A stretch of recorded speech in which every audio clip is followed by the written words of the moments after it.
21 అవతారాల్ని ఒక్కసారి స్మరిస్తే చాలు. ఈ 21 అవతారాల్ని ఒకసారి వింటే చాలు. వాటి పేర్లు విన్నంత మాత్రం చేత విష్ణు ప్రీతికి పాత్రుడవుతాడు. వేరొక్కసారి జాగ్రత్తగా వినండి.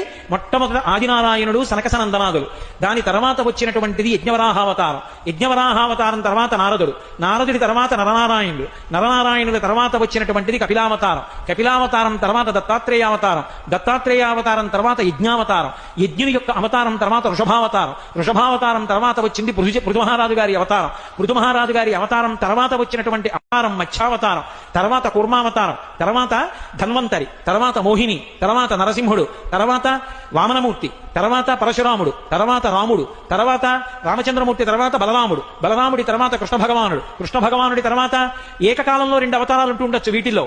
కృష్ణావతారం, కృష్ణావతారం తర్వాత బుద్ధావతారం, బుద్ధావతారం తర్వాత కల్కి అవతారం. మొత్తం 21 అవతారాలు. Download ShareChat.